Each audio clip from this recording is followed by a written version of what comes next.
Okay, I see the live sign. Yeah. Yes. So we are now live. So what I'm gonna do is go back to the Taylor House publishing page, and I'm gonna share it to my page. It'll be tagged. It'll be tagged on my page. So I'm gonna tag you with it, and who's ever. Okay.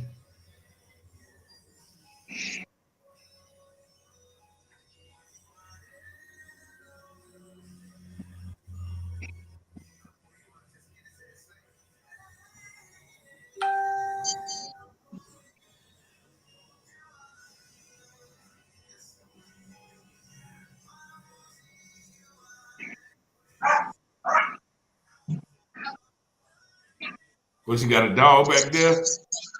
You can hear him? Yeah. Yeah. I got the door closed, but they're out there playing with him or something. Yeah. What kind of dog is it? A Yorkie. He's like a puppy. He only like 6 months old, 6 or 7 months old. Let me close this door. Okay. Yeah. So y'all keep him down out there, man. Yeah, and I do want to welcome the Facebook audience.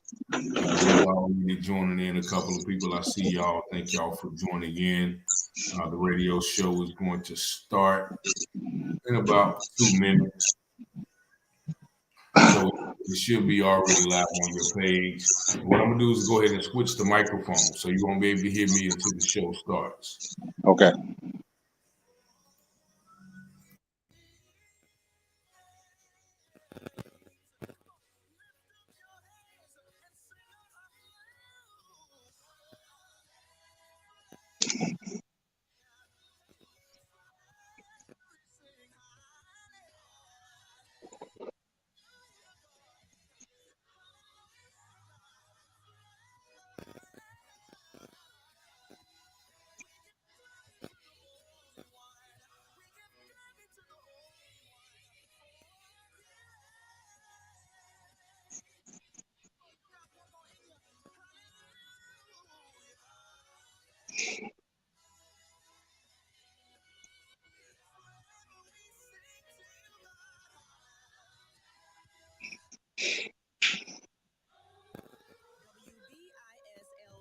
.1069 Winterville, Aden, Griffin, Southside, Greenville, North Carolina. I try to be a better man, but folks just don't understand. Try to do all I can to deal with this addiction in me. Lord, I wanna change. I can't stay the same. But the sins that in my veins, it's trying its best just to kill me. Good evening, ladies and gentlemen. Welcome once again to the UTurn Radio Show. I am your host, Richard Taylor. We're back once again this week here at Awesome Radio. Make sure if you haven't visited our website, www.wbisawesomeradio.org, visit the website. And if you do want to download the app, you can download it through Alexa, Google Play, or the Apple Store. Also, we are on Roku TV. We have a Roku TV channel, so you can check us out there, Awesome Radio. And also, you can check us out on the local station, GPAT TV here in Greenville. Once again, I'll feel free to call in on the show, 252-756-2008. And I am back with part 2. We did a show earlier last month. I have my special guest, Michael J. Brandt, and he's an author. He's a administrator, a person who has overcome. The song on the beginning, talks about overcome the addiction. So he's definitely a man with an amazing story, and we're going to talk about a little bit about that. But this just first, I want to say welcome, Mr. Brandt. How you doing today? Thank you so much. First of all, I'd like to thank God for allowing me to be on the UTurn Show with my man Richard right here. And I'm doing fine, man. I'm doing great. Thank you for asking. That's good, man. That's good. And a lot of people, he's from New York, man. I'm from North Carolina, so I always had a respect for the New Yorkers. The New Yorkers used to come down here and show us the way. almost. You know, it was always cool. And they had the new slang, the fresh clothes. So much respect to my New Yorkers, man, and thank God for allowing us to be here. So we're gonna start off, man. Tell us how it was growing up in New York, man. Like I said, everybody know New York is a tough place, and we hear a lot of stories. Right. How was it for you growing up in the Big Apple? Well, as a kid, New York was a lot of fun, and it's still a lot of fun. But, the neighborhood that I lived in, which was Brownsville, in the borough of Brooklyn, uh, presented with a lot of challenges. You know, um, shout out to all the people in Brownsville. There's a lot of hardworking parents, a lot of hardworking people out there in Brownsville that don't really get a lot of credit for being residents in Brownsville, because there's so much going on in Brownsville. From when I was growing up all the way up until now. Brownsville was very challenging in the aspect that, you know, for me as a little kid, there was a lot of negative images, around. Um, as a young child, I grew up in a tenement building on Mother Gasson between Riverdale and Livonia. And, I saw a lot of things as a young kid, maybe from 5 years old. I think I can remember as far back as 5 years old, you know, coming into my building and seeing people in the building with needles in their arms, with rubber bands around their arms, shooting dope. At the time as a kid, I didn't really know what it was. It was during like the Vietnam era, and a lot of our soldiers came back from Vietnam, hooked on drugs. The main drug at that time was heroin, and in order for me and my mother to get in and out of the building, we had to step over what they called back then dope addicts. Today they call them dope fiends or whatever, but I had to step over dope addicts, and I would see them nodding out. I would see the needles in their arm, the rubber band around their arm, and I would ask my mother, I'm like, "Mommy, what are they doing? Who are these people?" And my mother would say, "Oh, those just dope addicts," and rush me in the house. You know, So um, you told me about yeah, an incident the first time. I right. think when you was 5 years old, or was it 7? When you was I actually was robbed 5 years old, and we came home one night from being out, and our apartment was robbed. Little did we know the dope addicts was casing our apartment out every time we came in and out. So one night we went out and we came back, the apartment was robbed. The things were thrown all over the place. The door was broken in, the window was broken, things were missing. My mother called the cops, and the cops was like, "Oh, I can remember the cops saying, well, they broke the lock. You better hope they don't come back." So there was pretty much no help from the cops. There was no help from the cops because they had already taken what they wanted and they were gone. But as a kid, that was very traumatic for me, because the last thing I heard was that you better hope they don't come back. So trying to sleep in an apartment where it's just been robbed, and you thinking the robber's going to come back, that's very traumatic. Like, I don't think I slept that whole night, maybe not that whole week, for fear of the dope fiends coming back. Yeah. And then there was an incident, I think you said you got even robbed by some dope fiends. I got robbed by some dope fiends. We lived on the second floor, and I used to use a fire escape in the back of the building to go in and out of the building, because I didn't want to go through the dope fiends. So I would go out the window down the fire escape to go to the store, which was around the corner. And as I was coming from the store, coming back towards the fire escape, some dope fiends, accosted me and was like, "Yo, give me what you got, this, that." And as a kid, you scared. I just started running. How old were you then? I was still 5. I was like 5 years old. And I was still, I ran for my first, and I had my cousin with me. He was maybe 6 years old. So we both started running. He ran up the fire escape first. I ran up behind him. And as I looked back, one of the dope fiends had already threw a table leg, and it was coming flying at me. As I looked back, it hit me in the head, bust my whole eye open. And I almost fell off the fire escape if it wasn't for my cousin grabbing me, having to the right mind to grab me and pull me back in over the fire escape and pull me into the window where my mother was in horror, screaming because my eye was busted open. I'm bleeding profusely, had to call an ambulance, called the police, and, off to the hospital I went. But that was also another trauma. Childhood trauma. So at 5 years old, that should never happen to a 5-year-old, especially by some grown men. Yeah. That was a rough time, man. Like I said, and from what I hear about heroin users, they'll do anything to get that fixed because they need it. Well, when they need a fix, everybody's in danger. Everybody's in danger. So moving forward, like growing up, like how was the home life outside of that? Like eventually y'all moved from out of there, right? Exactly. So we moved right down the street, 2 blocks away into the projects.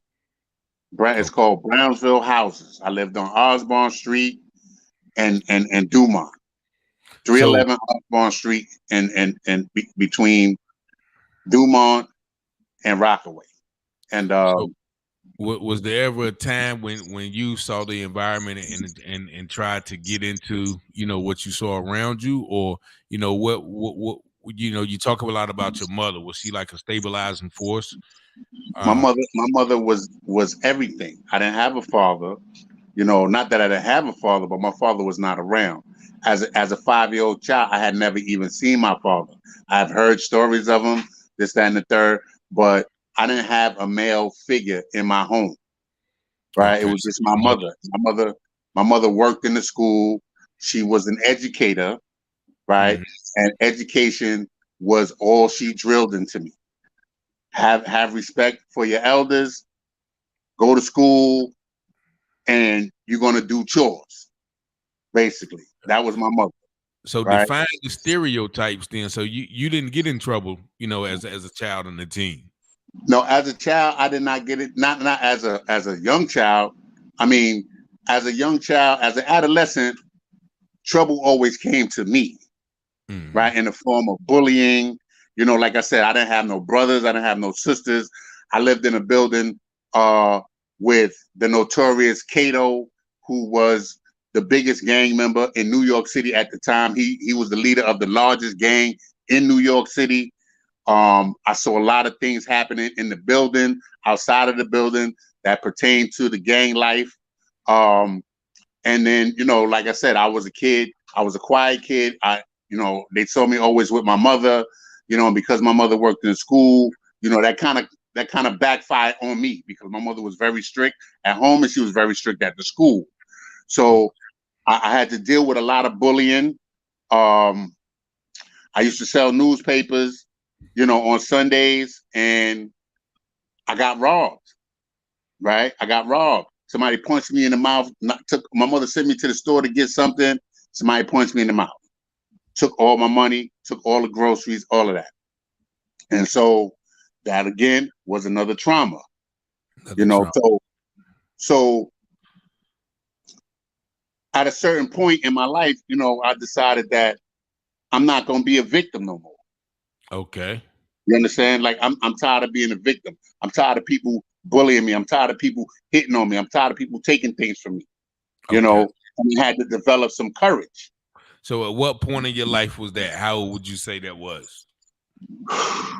I would say like around 13, 11. Okay. So back in the day, there used to be karate movies. Let me just go there. Oh yeah, Bruce Lee movies, 5 Fingers of Death, all this Into the Dragon, all these different karate movies. Like the Wu-Tang Clan was into. I love to go to the karate movies. And one day I asked my mother, I said, you know what? I want to join karate school. And my mother was like, okay, because she was tired of me getting bullied too. Okay. She was getting tired of me coming home all busted up, this and the third, So she's like, bet, I'm going to put you in karate school. So I went to karate school probably at the age of 10. Uh-huh. By the age of 13, I was a purple belt in karate. Right? And so karate taught me self-defense and it taught me courage.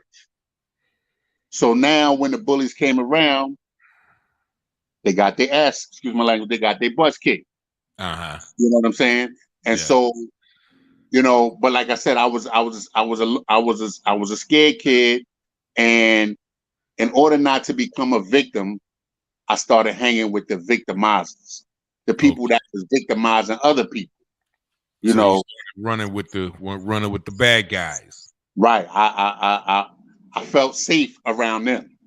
You Oh, know, so we I ran with the bad guys basically. Yeah. so but yet and still you didn't get in any trouble. I didn't get it. Well, one Like time when one time I followed some I was with these kids and we went to a another school. I was probably like in the sixth. Matter of fact, I was 12 years old. I went with these kids to another school, and one of the kids robbed another kid for his leather coat. Right? He mm-hmm. didn't tell us that he knew the kid. Right? He went and he robbed this kid, and we all ran off with him. Before I know it, the police was at my house. Right? Because he picked the kid knew him. The police picked him up. He told on us. Next, you know, the police came, and we was all down at the precinct at 12 years old. So that was the first time I had any dealings with the law. You know, thank God it went through like the family court system. Nothing really came of it except for the kid who took the code. He had been arrested numerous times before that, and he went like to a group home or something like that.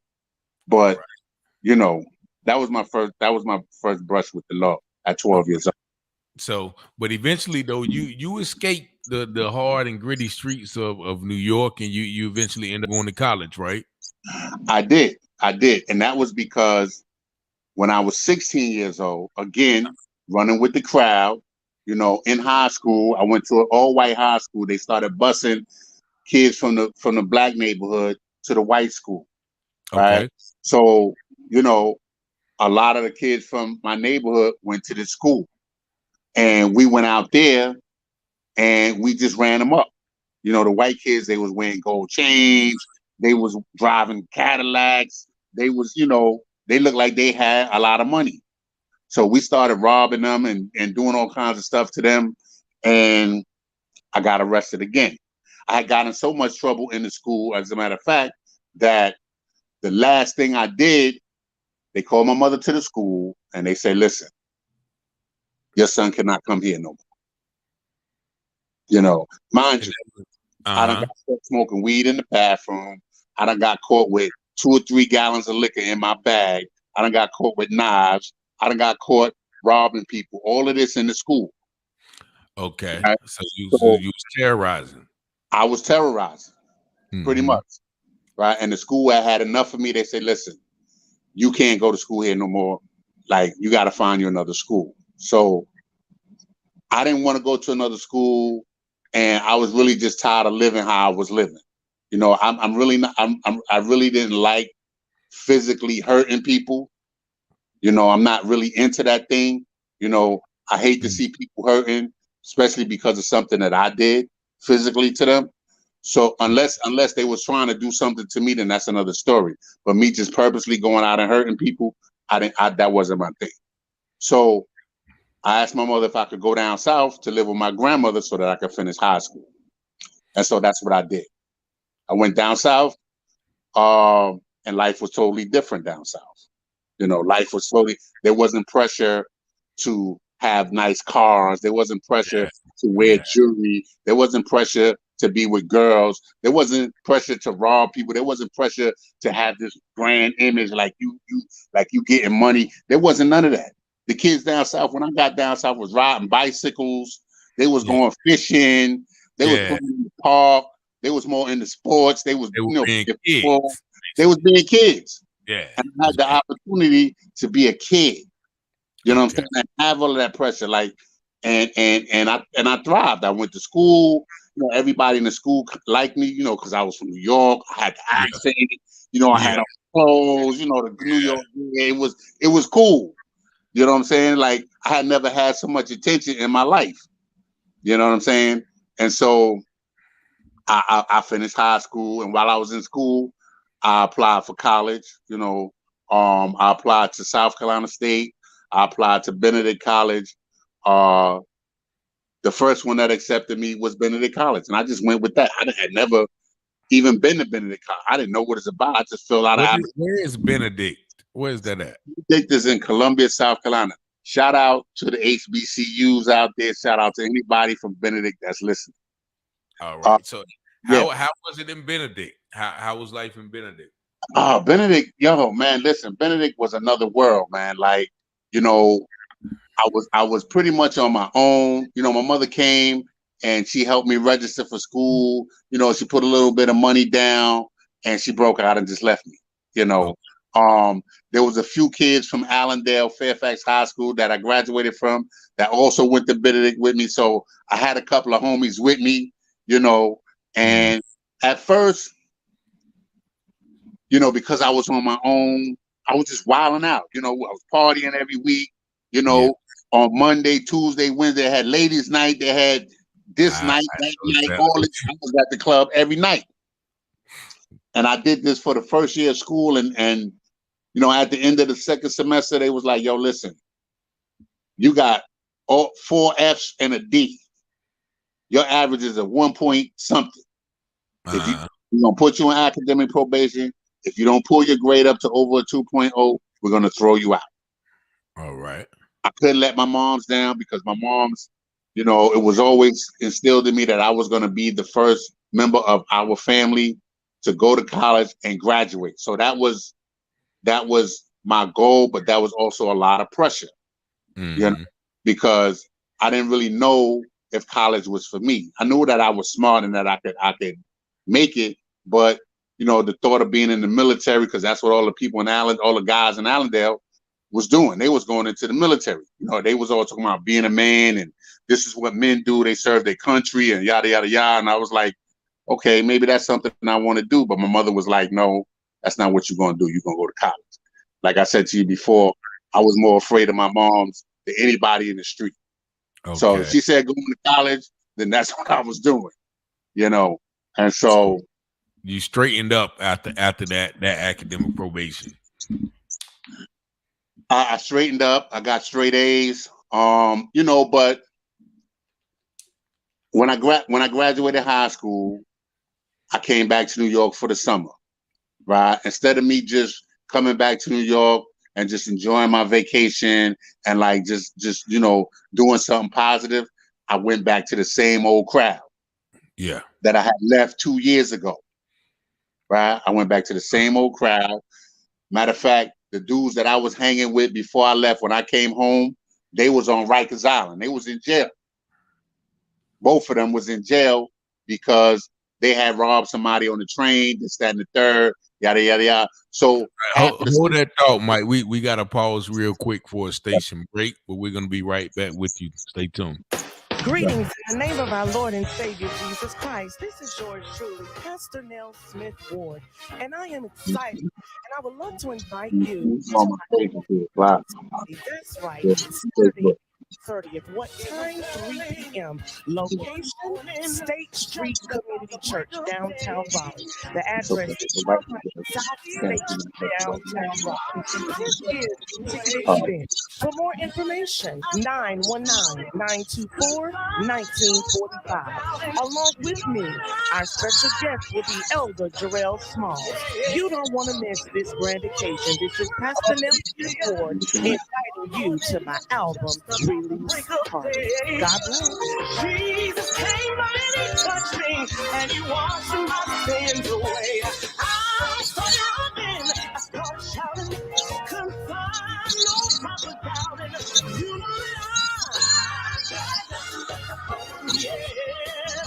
know Partial funding for this program is brought to you by Meemaw's Liquidation. Meemaw's Liquidation is where you can find furniture, home decor, appliances, tools, toys, and much more for less than the actual retail costs. Meemaw's Liquidation, 400 North Green Street, Greenville, 252-364-8121. That's 252-364-8121. Meemaw's Liquidation, open Monday through Friday, 10 o'clock a.m. to 6 o'clock p.m., and Saturday, 10 o'clock a.m. to 5 o'clock p.m. Find what you are looking for at Mima's Liquidation. Brand new items at liquidated prices. 252-364-8121. Thank you, Mima's Liquidation, for your support.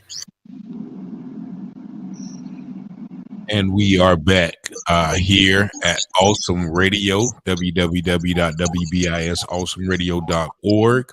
I am your host, Richard Taylor, here on the UTurn Show.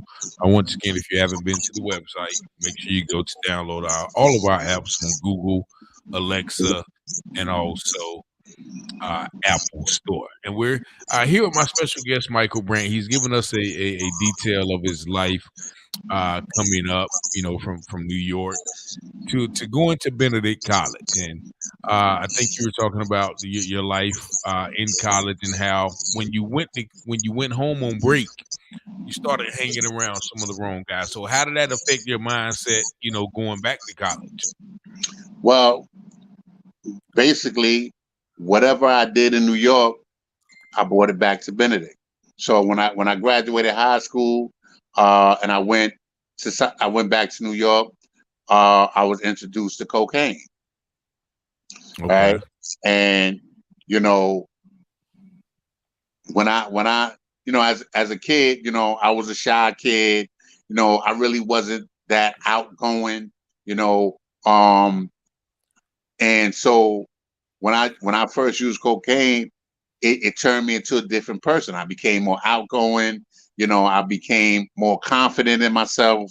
I felt like I was on top of the world, gave me a lot of energy, and so that was something like, okay, this is something I could do. Not really knowing the effects. Nobody ever talked to me about addiction or anything like that. My mother didn't have a clue, so it was just something that I did. But it became like a part of my image, it became part of my image, like I developed this image when I got to school. And so, because that image was in New York, that was the image. Everybody was like, we getting money, we gonna get high, we gonna get clothes, we gonna, that kind of thing. So I brought that image with me to Benedict. So when you went back to school, you were using cocaine. I know a lot of times it's taboo. So like, did you do it secretly? Well, it wasn't taboo at that time. At that time, there was a lot of kids in college that was doing cocaine for the first time. And I found that a lot of people was interested in it, and so that's when I decided that I was going to sell it. Right, I could make some money off of this, because everybody in school. Not everybody, but there was a lot of kids in school that wanted to use drugs. So is that in school when you first started to, indulge in like the criminal lifestyle of being, a quote unquote hustler? In school, yes. I had flashes of being a hustler before I left to come down south, but yeah, I picked it back up again, and the new thing was cocaine. Okay. It was I'm gonna sell this. We're gonna make some money. We're gonna get the girls. We're gonna do this. We're gonna party. We're gonna, so all of that just played into the whole image. Because in college, I found that, and this may not be true for everyone, but a lot of people in college, they come to college and they reinvent themselves. If they was a nobody in high school, they became somebody in college. Right. Whether that somebody was real or not. You understand? I was one of those people. And so you reinvented yourself into Money Mike. I think I reinvented myself into Money Mike. Yes. So, and I spent the whole lifetime trying to live that image, Money Mike. Right. And Money Mike, is what that image is what led me into bigger, let's say, crimes. Okay. So, but despite the selling in high school, in college and using in college, you eventually did graduate. Am I correct? I graduated. I graduated a semester late, but that was only because I was on probation the first year of college. Right. But I did graduate. I graduated, as they say, not summa cum laude, but I graduated. Oh Lordy, or thank you, Yeah, Lordy. yeah, you got out of there. Yeah, I graduated. Thank you, Lordy. You know what So I'm saying? when you got out, did you stay in South Carolina or did you move back to New York? Well, I tried to stay in South Carolina, but at the time there was there was a lot of colleges in South Carolina, but the main college was University of South Carolina. Yes, right? UNC. So at the time, a Benedict College degree up against a University of South Carolina degree meant absolutely nothing. Okay. So needless to say, all the university kids got the good jobs. Okay. Right. So I was not able to secure a job. So I came back to New York, after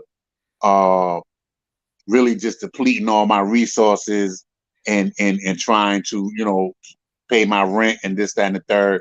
And it got to be too hectic. So I came back to New York. And what did you do when you came back to New York? Like, what was your When I return came back like? to New York, I got a job working for the federal government. I think I said this before. It was a highly classified job, and a very, very secure job. But it was a very demanding job. It was more like the military, like there was a chain of command. I had to wear a uniform. All of these things was against the image of Money Mike. Okay. You So understand? at that time, were you still actively, using cocaine or? I was still actively using cocaine. I was still actively hanging out. Again, I came back to New York, got with the crowd again, the same crowd that was doing the same thing that they was doing when I left 4 years ago. They were still committing crimes. They were still, using drugs, and all of that again for some reason appealed to me, right? They was anti-police. They was anti-uniform. So the job that I had was a law enforcement job.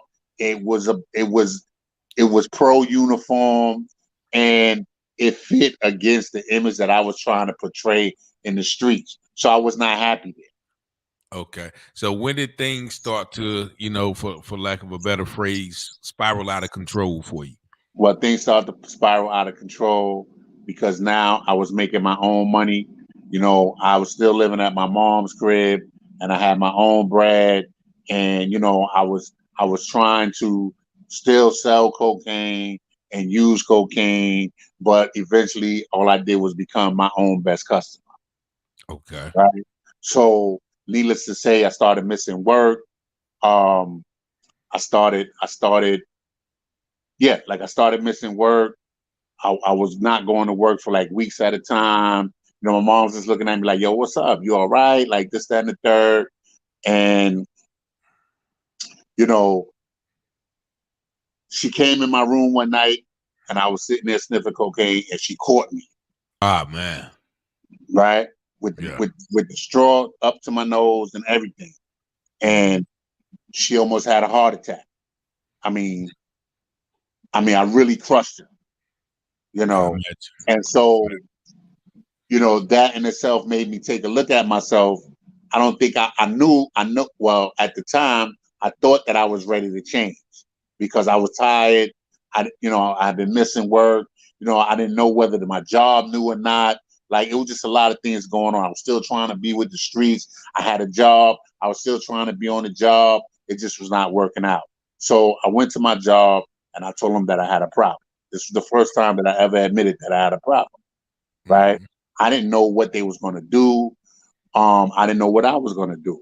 But eventually I went through the EAP and they sent me to a rehab for 28 days. How did that work when you came out? Rehab is good. I was good as long as I was in the program. Thank you. Yeah. Right. Yeah. I was good as long as I was in the program. But as soon as I walked out, I don't think it was a day before I got high again. Okay. All that did was just give me a break from getting high, gave me an opportunity to figure out what I was going to do next, but when I got off that train and I had some money saved up because my job was still paying me, the first thing I did was I went and I got high. Wow. Yeah. Wow. So your job was still available to you when you got out. My job was still available to me, but because I got high and I didn't report to work again, I just figured, you know what, this don't make no sense. So I resigned. Okay. Well, just want to say we're going to continue this right after this station break from Awesome Radio. Partial funding for this program is brought to you by The Breakfast Bar, Comfort Food, 605 Albemarle Avenue, Greenville, 252-565-8310. Open Tuesday through Saturday, 7 a.m. to 3 p.m. Sunday, 8 a.m. to 4 p.m. Closed on Monday. Dine in or take out. No delivery. 252-565-8310. Chicken and waffles, shrimp and grits. The Breakfast Bar is a Southern breakfast and brunch restaurant located at 605 Albemarle Avenue, Greenville, 252-565-8310. Comfort Food. The Breakfast Bar is not just a restaurant. It's a place where family and friends can have a wonderful time while enjoying a multitude of delicious Southern-inspired breakfast and brunch dishes. It's breakfast and brunch for the soul. Comfort Food. Thank you, The Breakfast Bar, for your support. Greetings in the name of our Lord and Savior Jesus Christ. This is yours truly, Pastor Nell Smith Ward, and I am excited, and I would love to invite you to my album release party. That's right, Saturday, April 30th. What time? 3 p.m. Location, State Street Community Church, downtown Raleigh. The address is 1200 South State Street, downtown Raleigh. This is a ticketed event. For more information, 919-924-9255. Along with me, our special guest will be Elder Jarrell Small. You don't want to miss this grand occasion. This is Pastor Nell Smith Ward inviting you to my album release party. God bless. Jesus came by and he touched me, and he washed my sins away. I'm running, I started shouting, couldn't find no proper doubting. You know that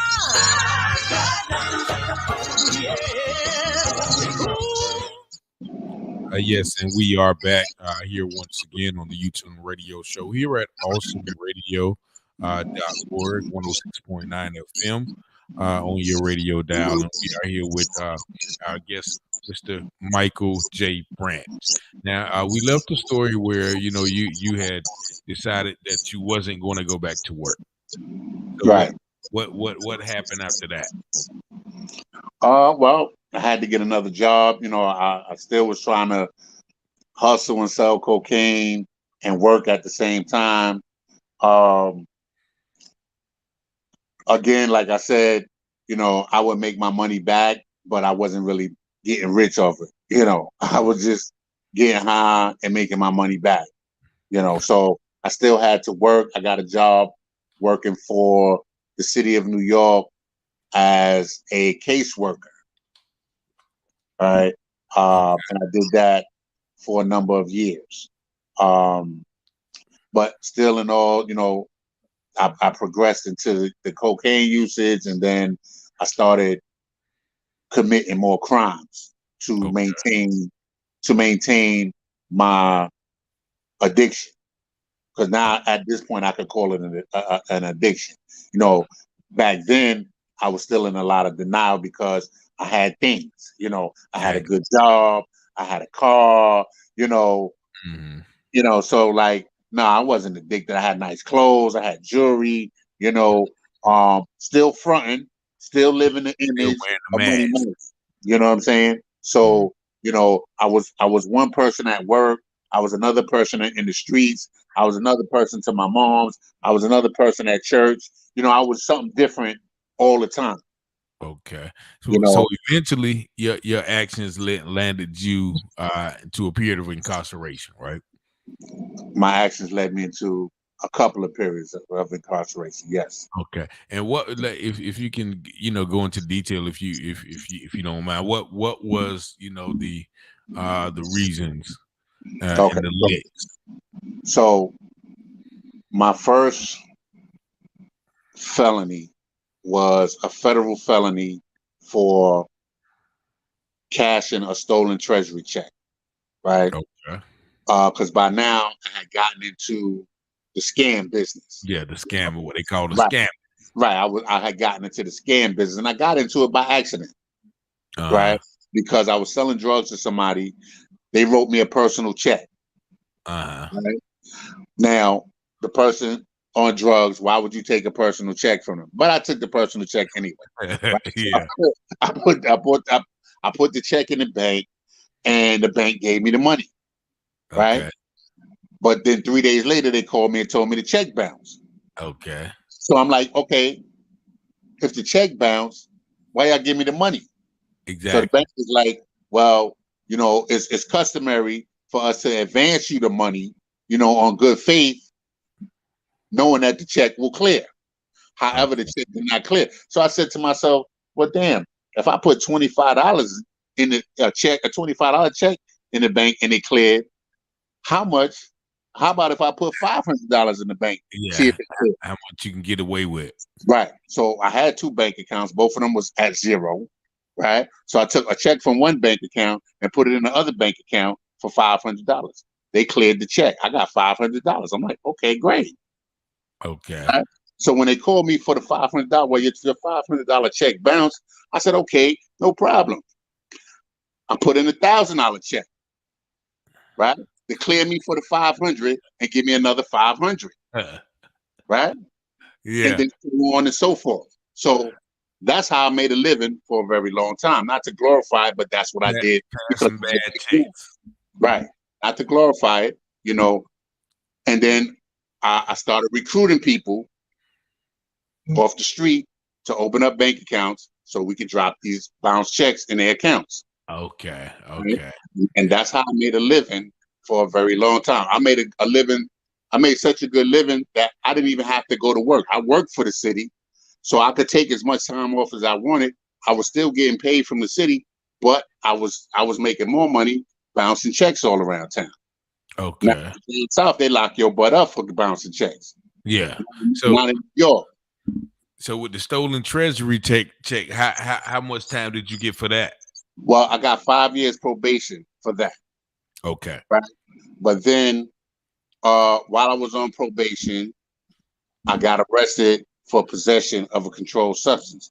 I got caught with felony weight cocaine in my pocket coming out of drug spot. Okay. Right. So now was that a setup or just a coincidence? It wasn't a setup. It was just I was in the wrong place at the wrong time. The building was hot. You know, it just was all wrong. Okay. You know, the building was hot. We waited too long for the product. You know, the police were circling the block.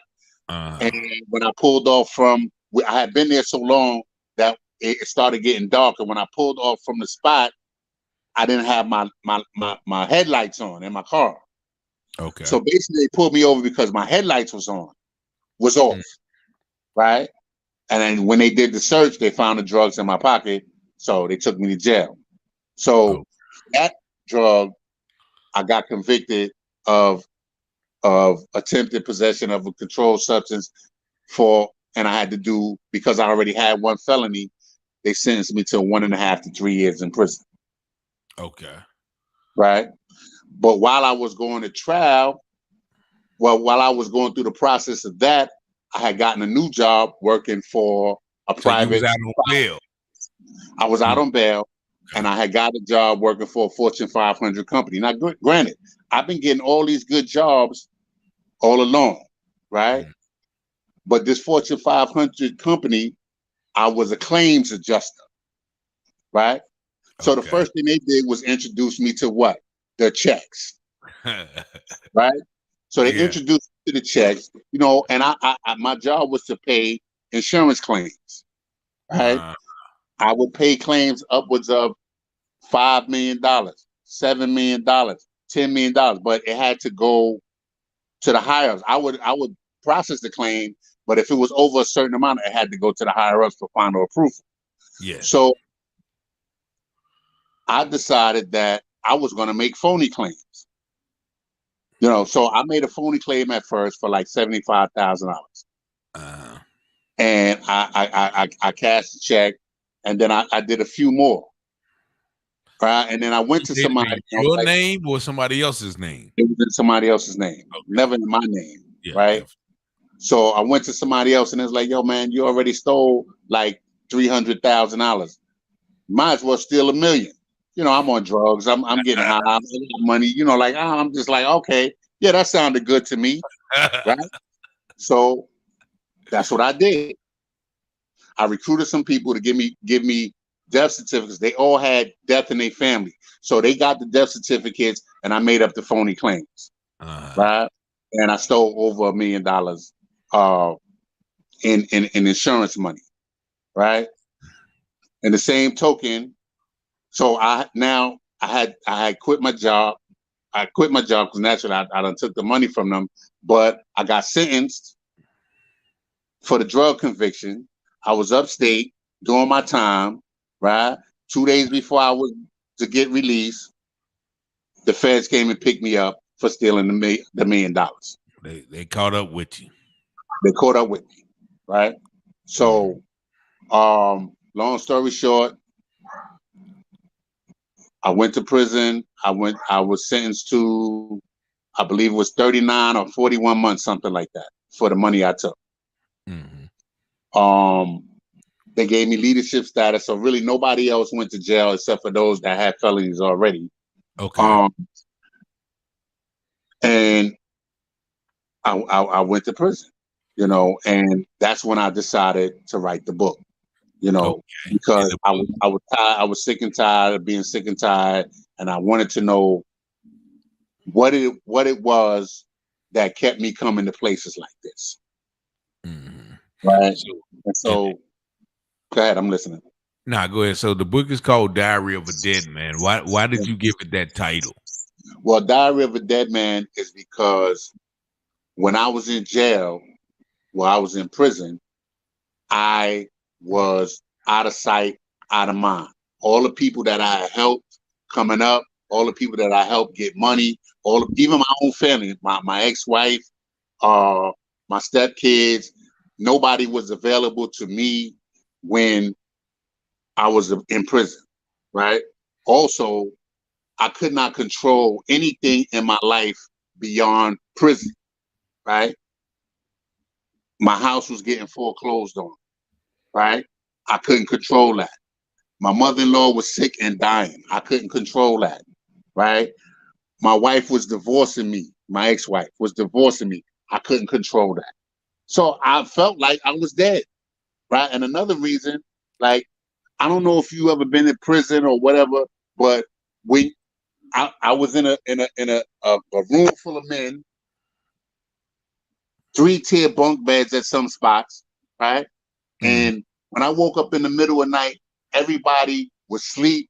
It looked like a morgue. It looked like everybody was dead. You're right. It was like I was waking up in the morgue and everybody was dead. Yeah. Right? So I'm like, damn, they dead. I'm dead too. Definitely. You know, I must be dead too. So that's where Diary of a Dead Man came from. Oh, okay. You know? So what did writing the book help you learn about yourself? You know, I'm pretty much telling your story. So, you know, I know you learned a lot about, you know, so what did you learn about yourself? I learned that drugs wasn't my only problem. You understand? I learned that I had to go beyond the drug use. I had to go back to the traumas. I had to go back to the negative images. I had to go back to the low self-esteem. I had to go back to wanting to be. I had to go back to trying to live up to an image that I could not maintain for so long. You understand? I had to go back to my thinking, right? My thinking was all wrong. My thinking was all wrong. I remember telling my mother that I was going to be a millionaire by the time I was 35, right? Yeah. But when I said that out of my mouth, I really had no clue how I was going to be a millionaire, how I was going to become a millionaire. I didn't have a plan, right? When I got out of college, I didn't have a plan, right? Graduating college was my only goal. I didn't plan beyond college. You understand? So when I was in prison, you know, I felt like my 3 felonies nullified everything I did in my life. right? The college degree was just a waste, right? That I needed to start from scratch, you know. And so before I left prison, I made a goal. I made a goal for myself, Okay. you know. And I said, in 5 years from now, I'm going to have my master's degree. You know, in 5 years from now, I'm going to be making a 6-figure salary. You know, whether these goals was attainable or not, I still had them. Mm-hmm. You understand? And so when I got out of prison, you know, by way of the residential drug abuse program, you know, which really helped me to, it was more of a cognitive behavioral program than a drug program. So they worked on your thinking, your stinking thinking, your thinking errors, your criminal behavior, all of that. That's what it worked on. So I knew when I left prison that I was never coming back to prison, even though that's what they were saying. You know, they give you all the statistics. First, you know, if you got a felony, there's 70% chance that you'll return. You know, they give you all these statistics when you're in jail. And I'm sitting there like, not me. I'm not coming back up in this joint, right? Because I got too much going on for me. You know, it finally dawned on me. And you know, I did a lot of praying. I did a lot of walking the track. I did a lot of praying. That the prison was on a mountain. It was very picturesque. It showed me all of God's glory. It showed me how he feed the eagles, how he feed the deer, how he feed the muskrat, how he feed the chipmunks, all of that. I watched all of that from my window. I didn't really watch television. I watched nature and how God provided for everything. And I said, God's going to provide for me the same way he provides for these animals out here, because man got dominion over all the animals, right? So pretty much you had a revelation. What he's going to do for me, right? And so I did a lot of praying. I did a lot of soul searching, and I really wanted to get my life together. Now, granted, when I got out of prison, I still had some struggles. You know, but you know, my ex-wife divorced me. You know, she sold the house and ran away with the money. You know, all of that. Took the cars, all that. Wanted to fight me over it, and I was over it. I was like, you know what, you can have all that shit. I don't care. I don't care, because those are just things I can get them back. You know, I got another mission in mind. So I came back home, and I looked for a young lady that I used to work with, because I told her about my hustle. And she was the only person in my life that told me the truth. She told me, yo, you're going to go to jail. And the whole time I was in prison, that's all I could think about. Right? And so I went and I looked her up. Me and her been married 15 years now. That okay, because that's I was gonna ask you that later on, because I know you're married. So what was that? What was she a stabilizing force? She was definitely a stabilizing force for me, because she was going through her own thing. I was going through my own thing. You know, I just got out of prison. I just got divorced, you know, and we both prayed and we both leaned on each other and we lifted each other up and we became soulmates and we fell in love and we got married and we have 2 daughters, and you know, and then I got custody of my son because my ex-wife, you know, just was on some other stuff that she sent my son to me. So we all was a family now. You know, that's and, good. Excuse me, yeah, and you know, so. Yes, let me read a couple of comments real quick. Roger Taylor said, "Thank God for His grace and mercy. You are blessed." Letta Taylor gave you some praying hands. Gwendolyn McCray Pass King says, "To God be the glory for the things He has done and continue to do. I love this so much. Touched my very soul." And I guess that's your sister. Yes, God, that's my brother, y'all. So I know Father says, all things work together for the good of those that love God. Once again, Mr. Letta Taylor, who's my mother, said, "A good woman is a great stabilizer. A man that findeth a wife findeth the good thing." So definitely, I appreciate y'all for commenting and watching the show. So with that, so you basically went back to school. Did you go back to school like immediately? No, I worked for a couple of years. You know, working with people with mental illness and substance abuse issues, helping people to, you know, helping to empower people to do better in their lives. That's what I dedicated my life to. So, and then because, you know, in that industry, you can't really move up without credentials. So I decided to go back to school and get my master's degree. So I got my master's degree in 2012, right? And so now I've worked for what they call ACT teams. You know, I've been working with the mentally ill, chemical abuser population for the last 15 years. Now I am an administrator for the state. I oversee 7 programs that are responsible for providing housing for people with substance abuse issues and mental health issues who are homeless, for single adults and for families. So I still have my hand in helping to empower people to do better. Okay, and you say you used to work directly with the people, you know, on substance abuse. How did you use your experiences to encourage them and to inspire them to change? Well, you know, I always have full disclosure. I'm very transparent. You know, I'm always willing to tell my story if it's going to help someone, you know, to get their lives together. You know, I let people know, like, hey man, I got 3 felonies. Then this is for anybody with a criminal background. I got 3 felonies, man. This, you know, but because I put aside the nonsense and I'm honest with myself and I'm honest with the people that I talk to, they give me a chance. When you're honest about what you've been through, people will give you a chance. There are second and third chances, you know, but you got to put in the work. You got to put in the work. First of all, you got to have God in your life.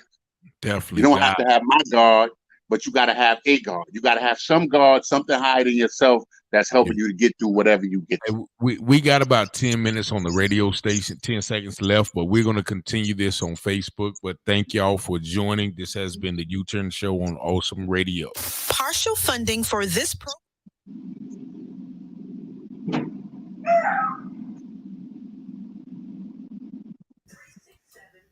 Can you still hear me?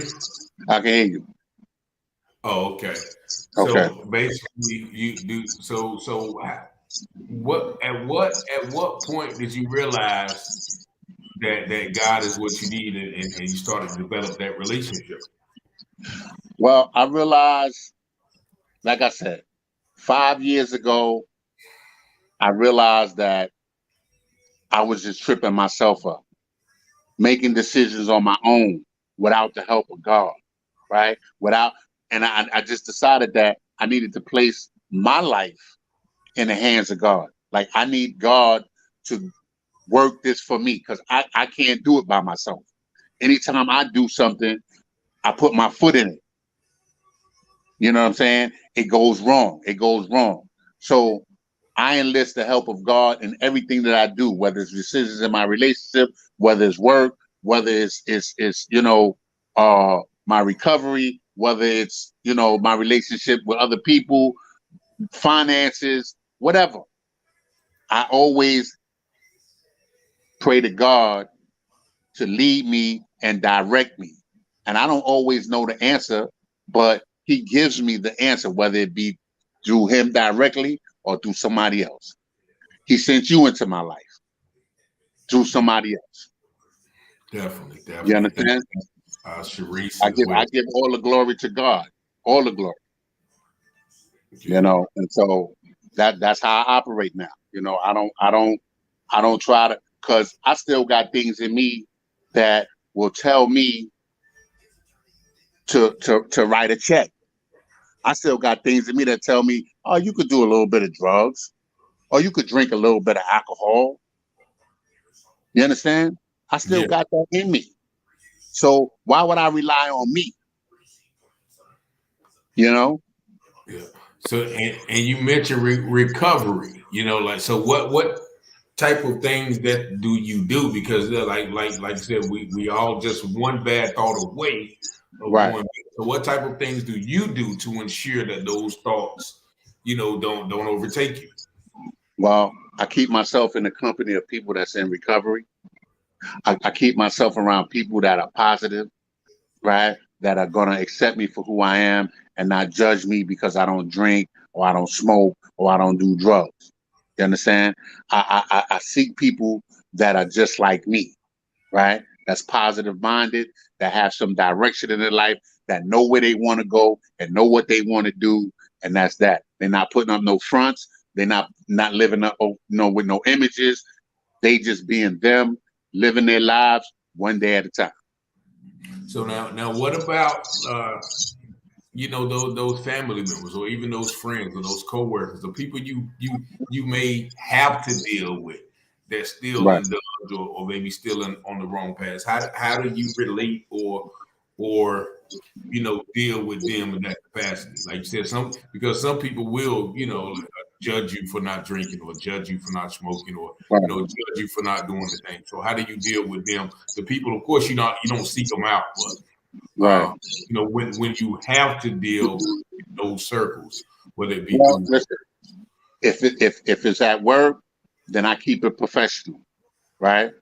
I let people know I don't have to go out at the end of the night with you guys to drink and this, that, and I just let them know I don't drink. I don't drink. I don't do drugs. You know what I'm saying? You make the choice. You know what I'm saying? Do you want to hang out with me? But I'm not going to put myself in that position, right? So if you want me to go out with you and drink, then the answer is probably no, right? If you want me to go out with you and do drugs, then the answer is definitely no, right? And if you judge me, that's okay. It's okay. That means you really don't know me. You really don't know what I'm about. So why would I waste my time with you anyway? So what type of things do you do, for fun or recreation, or to unwind? I hang out with my kids. I find, like, I read. I write. I pray. I exercise. I go to the gym. I hang out with my wife. And I go out. I go out with her and her friends because they more like on a positive level. They drink. You know what I'm saying? But I don't indulge in drinking, and they accept me for that. You know what I'm saying? Like, I don't have to drink, and I don't want to drink. So they accept me, and that's what I do. I'm pretty much a loner. I lost some friends when I wrote this book. I lost some friends because these are some of the same friends that when I was coming up encouraged me to do wrong. You know what I'm saying? They never had the courage to me to say, yo, come on, son. Like, look at what you're doing. Like, yo, you got a college degree. Why are you doing this? They just went along with whatever I was doing because it was beneficial to them. Right. So when I wrote it in the book, even though I changed the names of the characters, they know who they are. Yeah. Right. So in reading the book, they got a little salty. Right. So I didn't approach. Like, did they actually call you? Because I know I got a couple of calls. One of my friends just stopped talking to me. Period. He didn't even call me. One person did call me and said I said something about him that he didn't like. And I apologized to him, and I try to explain to them that I wrote this book when I was in prison. Right. And when I was in prison, I was in my feelings about a lot of things that a lot of people did to me. I was in my feelings about people taking advantage of me when I had bread, right? But when I was in jail, I couldn't get a nickel from them, right?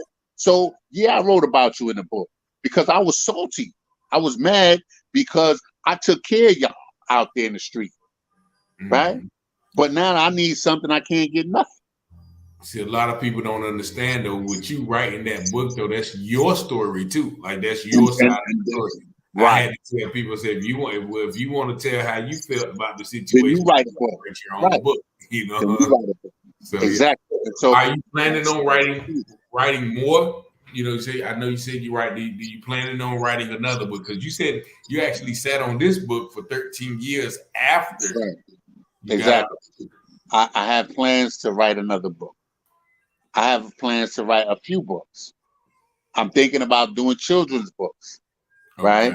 I also have the I wouldn't want to call it a sequel, but as you said it, how you said it last week, the change, the what you said was the word you used. The transformation. I like that one. Yeah. Right. Yeah. So because actually you ended that book, I guess, actually when you were still in prison. I ended the book. The day I walked out of prison was the last day I wrote in the book. Okay. So right? yeah, you definitely have to do, a sequel because you got to let people know, you know, everything that you read right here is just the precursor of what that you're doing now, which is, like I said, it's awesome working with the people, that you work with. That's why I asked you so many questions about the program that you do, because helping people who are on drugs get housing. I never thought about it, as you said, like homelessness is a big factor in using drugs. It is, right? Because what else do you have to turn to when you stressed out about living in the streets? If you drink, and you become homeless, naturally your drinking is going to become worse. Mm-hmm. If you do drugs and you become homeless, naturally your drug use is going to increase because you are homeless. So in New York, the premise is that if we give these people housing, then they can start to think about how they're going to get off of drugs. How they're going to recover from mental illness. How can we provide them with services that are going to help them to recover, and maintain their housing. So we provide permanent supportive housing. That's what we call it. Permanent supportive housing. So as long as you live there, the services are available to you to help you to excel. Now, is your mother still alive? And if not, did she live long enough to see the My mother, thank God, is still alive. She is Okay. still a positive influence in my life. She was heartbroken a lot of years. Mm-hmm. So there's nothing that I will not do for my mother at this stage of my life. And I try to be there for her always. She's slowing down, she's getting up in age, and it's pretty much like now it's my turn to take care of her because she took care of me for so long. Listen, my mother bailed me out of jail. My mother put up her house for me to get out of jail. Nobody did that for me. My mother was the only one there for me. You understand? So go ahead. I'm sorry. Go ahead. And she always prayed for me. And she continues to pray for me and my family now. My mother is my prayer warrior. I have a lot of faith. I wish I had the faith that my mother has. Yeah, because it's I tell my mother celebrated a birthday earlier this month, and I told her I wouldn't know where I would be without her, because if there was one person who always going to stick by your side, right, wrong, or indifferent, it's there you go. There you go. Okay. It wasn't easy. It wasn't easy. Oh yeah. Because she had my ex-wife telling her, "Don't put up your house for him." No. She had, a lot of people, not a lot of people, but just that one person saying like, no. But my mother, like I said, my mother's a praying woman, and God directed her to do what she had to do, and so, I'm grateful to her, man. I'm grateful to God. I'm grateful, period, man. Like, in retrospect, with the ex-wife situation, like, was she an addiction too, or it was just you and? Well, let's just put it like this. That was part of the attraction. Okay. Right. Lifestyle.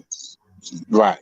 So I'm gonna just leave it at that. Like when I wrote the book, I changed her name.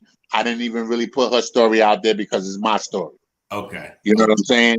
even though she tried to finish me, even though she did everything in her power to kick me while I was down, I still just kind of took the high road. You didn't drag her in the store.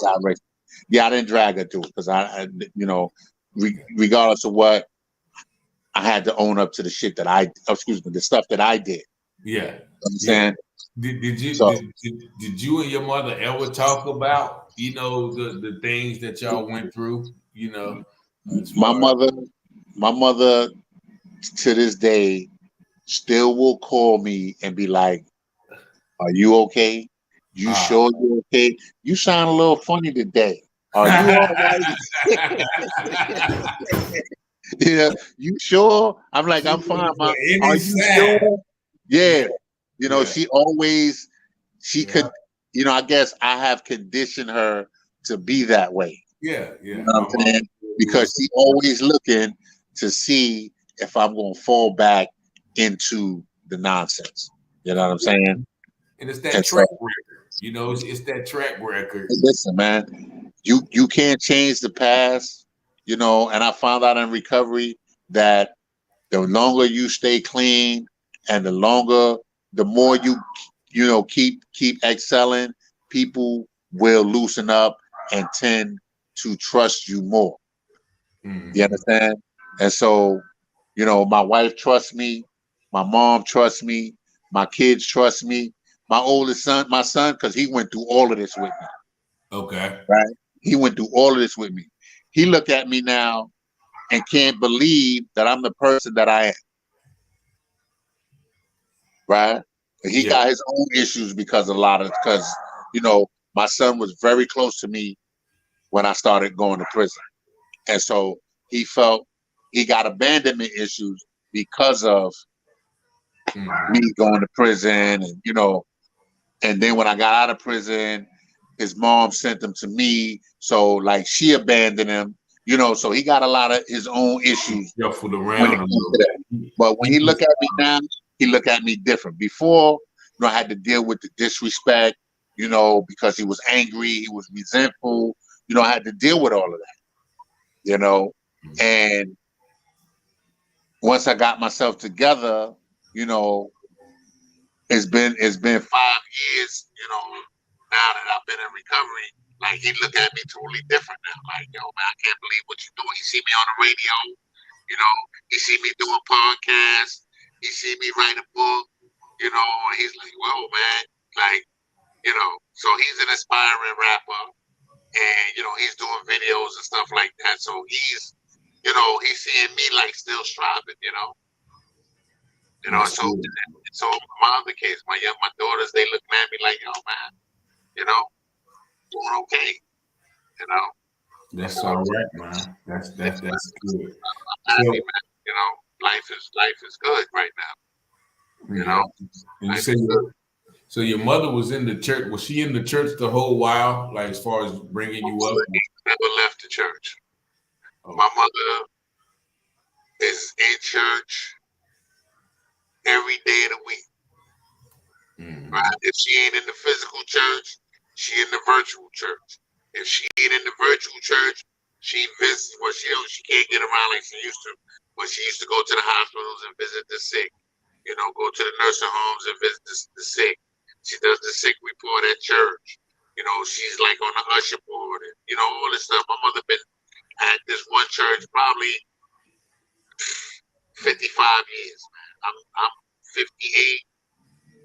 I can remember as far as I was like 5 years old. Everything go back to 5 years old, but probably before that. So yeah. That's good. So what was your faith a part of the conviction? Because I know I grew up in the church too, and when I was really out there deep in addiction or crime, I would always get convicted, or just just be like, man, like you said, I gotta stop. I gotta change. So did you ever find yourself dealing with God, praying to God, to take you out of that lifestyle? Every time I got high and disappeared for days at a time, found myself in some crazy situation, you know, like I said, I should not even be here, man. Right? I've been in places that you wouldn't even know it was a place. You understand? So, Yeah. like, when I find myself in them, you know, God, please don't let me die here.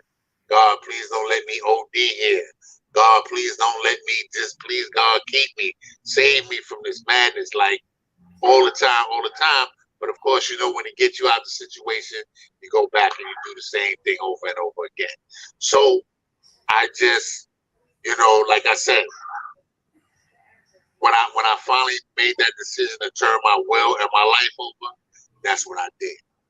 Right? So now I don't have to worry about being conflicted. Right? I have a direction.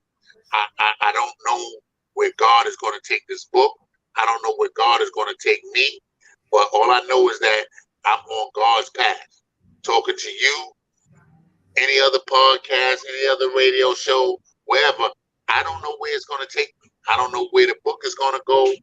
But I know that God got a plan for me, and I'm just following God's plan. Yeah, you definitely do, man. I think the book is going to do great things. You're already doing great things, so well, thank you, brother. That's not an issue. So we're going to go ahead and end the show right now. I know, I think we got another show coming on at 10. But is there anything that you want to leave the audience before you go? I just want to say to the audience, you know, go get the book, right? I could sit here and tell you the stories, but it's a lot of more stories. My journey is a lot more than, you know, this hour radio show. I appreciate the show. No shade to the show. But if you really want to know the down and the dirty, you know, the struggle that I went through, the being flown on prison airplanes to places unknown, being extradited to places unknown, to being in prisons where I almost died. If you want to know that, get the book. You can get the book from me. You can get me on Instagram at moneymjb1. You can call me 347-735-1271. You can reach out to me on Facebook Messenger. However you got to reach out to me, reach out to me. My name is Michael J. Brandt on Facebook. And the book is Diary of a Dead Man. The name of the book is Diary of a Dead Man by Michael J. Brandt. Right? And if you want to know how you can get the book, inbox me on Instagram or inbox me on Facebook or text me at 347-735-1271 and you can get a copy of the book.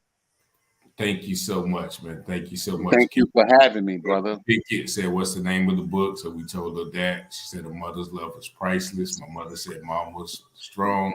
Father said, thank you for an excellent program tonight. Thank y'all for listening.